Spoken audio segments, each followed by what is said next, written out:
If you're diving into the world of Amazon FBA, you're probably excited about the potential for success, but you might also be a bit overwhelmed by all the legal aspects you need to consider. Don't worry, I've got you covered.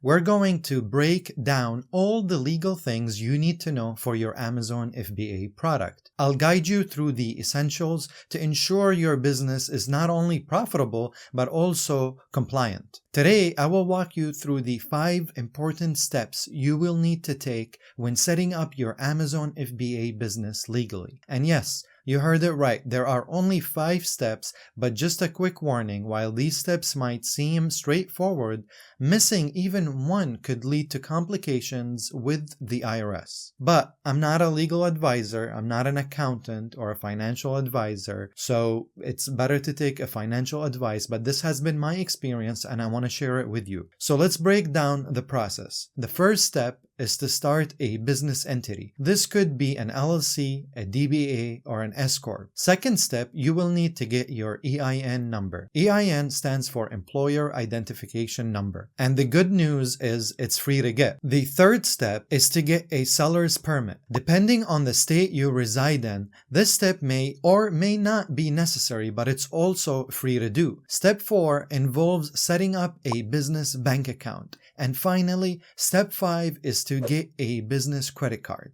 I'm going to guide you through each step in detail, so stick around and let's dive right in. If you are new to my channel, I am Kamil Jammaliya, and in this video, I will be sharing all the legal things you're gonna need for your Amazon FBA business. So don't forget to hit the like button because I will now guide you through the process of setting up your Amazon business from a legal standpoint. First thing, we need to establish a business entity. There are 3 main types of business entities: a DBA, an LLC, or an S Corp. A DBA, or doing business as, is usually the cheapest option. It lets you get the paperwork you need to open a business bank account with your chosen business name. The main disadvantage of a DBA is that it doesn't provide any legal protection. If someone sues your business, then they can go after your personal assets as well. Another option you have is an LLC, which stands for Limited Liability Company. This choice offers a higher level of protection compared to a DBA. In case your business faces a lawsuit, an LLC keeps your personal assets separate from your business assets. This means your personal belongings, like your house and your car, are shielded from any liabilities your business might incur. The downside of setting up an LLC is that it costs more money, and it ranges from around $150 to as much as $800 depending on where you live. So while it provides excellent protection, it does come with a higher price. Another option for your business is the S Corp or Small Business Corporation. This choice can offer some nice tax advantages, but be prepared for some extra steps and requirements to get it set up. It can be a bit challenging. I'm not a tax advisor, but I do know, or I've been given this advice from tax advisors, is that if you're making less than $50,000 in net profits, it is better to have an LLC. And if you're making more than $50,000 in net profits, then it's better to set up your business as an S Corp. And the cool thing is, if you have an LLC, in the future, you can transfer or you can change the LLC to be taxed as an S Corp and take advantage of the tax benefits in that criteria. And in order to do that, I do recommend to talk with your tax advisor. When it comes to choosing between an LLC and an S Corp, I usually recommend going with an LLC because it's simpler. But here is the fascinating part. When completing your paperwork, you have the option to choose to be taxed as an S Corp. This way, you enjoy the advantages of an LLC along with the tax benefits of an S Corp. And here's the thing, this is beneficial for someone who already has a business and you already have more profits coming into your business.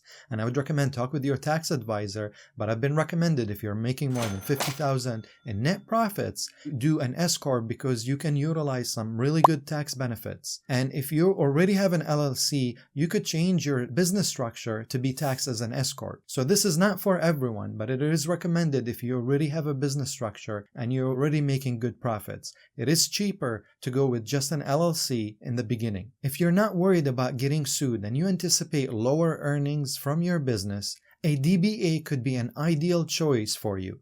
It is a great option, especially for new entrepreneurs who are keeping a close eye on their budget and prefer a wallet-friendly option. Now let's move on to step 2. The step involves getting your employer identification number, EIN, which is like a social security number for your business. This number is essential for tax filing and other business-related activities.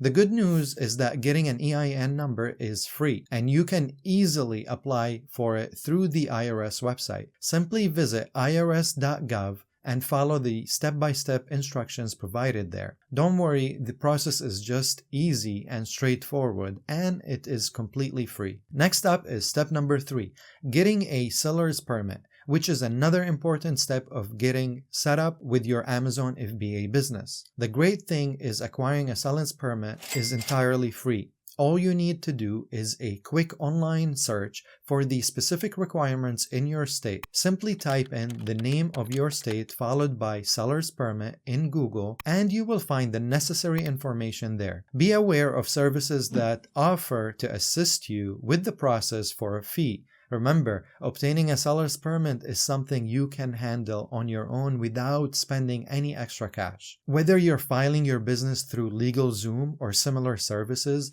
do not pay for a seller's permit, for this is a free and easy to get. Why exactly do you need a seller's permit? Well, there are few important reasons why. Firstly, having a seller's permit allows you to comply with the state sales tax regulations. For example, if you are selling products in California, you are required to collect and remit state sales tax on those transactions. Another advantage of getting a seller's permit is its ability to grant you tax-exempt purchases.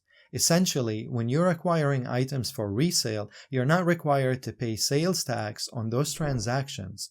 Your state acknowledges that these items are meant for resale, so they give you an exemption on the tax. This can really reduce your cost of goods, especially in the beginning, giving you more profit margins in the end and more money in your pocket, especially when you're beginning your business. It's like getting a little bonus for your business. And you could also do this with Alibaba because they do tax you, but if you put your seller's permit informations in there, you can get the tax exempt even on Alibaba.com. Step 4 involves setting up a business bank account. This process is relatively simple.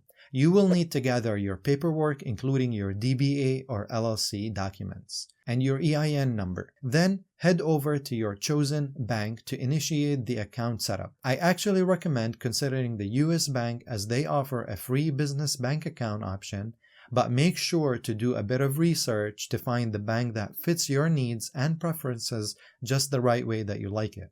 It's all about finding the perfect match for your business. My advice is to prioritize the setup of your business bank account as soon as possible. By keeping your business and personal expenses separated, you can easily track all your business expenses, and it is good for building your business credit because it takes a bit of time to build that credit, which will allow you to apply for more credit or business credit in the future. And the separation also allows you to accurately write off your business expenses during tax season, maximizing your deductions and ensuring compliance with tax regulations. It is very important to keep your personal and business expenses completely separated. Here's why. If you have an LLC but begin using it for personal expenses and then you face a lawsuit, the court could see this as a breach of legal protection, and that could put your personal assets to become vulnerable. The solution is simple. Maintain a distinct bank accounts and credit cards for your business and personal finances, ensuring a clear separation of expenses. So if you've made it this far in the video, be sure to give it a thumbs up and hit the subscribe button if you found the content helpful. This way you will stay in the loop for future updates and more valuable information for your Amazon business. Now on to the last step, getting a business credit card. One of the advantages of starting a new business is the opportunity to open a business credit card. And let me tell you, these credit cards come with awesome perks like free flights and hotel stays. It's like getting rewarded just for what you love which is of course running your own business. You are spending this money anyway. It only makes sense to take advantage of good credit cards that offer a good point system to get the most points for your buck. And there you have it. Those are the 5 important steps that you need to take when setting up your Amazon FBA business legally. But wait, there's more. There are other legal aspects to consider when starting your Amazon business, like whether you need a patent or a trademark. For most businesses, a patent might not be feasible. If you believe your product is unique enough to warrant a patent, you can file for a provisional patent. This is a cost-effective option at around $75, and it gives you protection for 1 year from the date that you submit the application. If you decide to pursue a full patent, be prepared for a huge investment, as hiring a lawyer and completing the entire process can cost at least $10,000. There are 2 different types of patents: utility patent and design patents. A utility patent protects the functional aspects. On the other hand, a design patent protects the design of a functional item, focusing on how the product looks rather than how it works. So for most entrepreneurs, I don't recommend getting a patent. In fact, most products won't even qualify for one. A trademark, on the other hand, is something businesses can benefit from a lot more, especially if you plan on building a brand.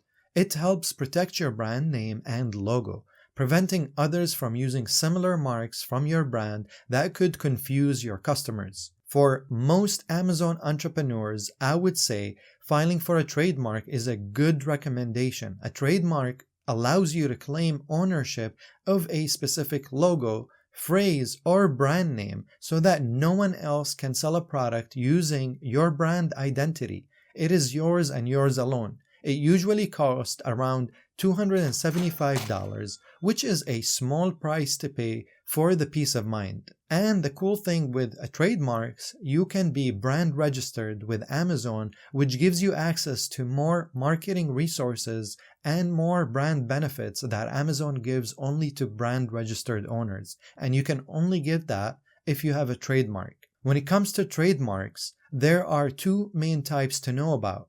First up, image mark. This type of trademark protects a specific design or logo, making sure nobody else can copy your signature design. And the other one is word mark. This type of trademark protects a specific word or purchase regardless of the font or design used. Both types of trademarks provide valuable protection for your brand, helping to ensure that your business stands out in the marketplace and remains uniquely yours. By taking these legal aspects into account, you're not just protecting your business, you're setting up for a long-term success on Amazon and on your business building journey. Remember, setting up your Amazon business correctly and legally from the start is the key for your long-term success. If you found this video valuable, don't forget to like and subscribe for more tips, insights, and strategies to help you thrive in the e-commerce world. Keep those questions coming in the comments, and I will see you in the next video. Thanks for watching.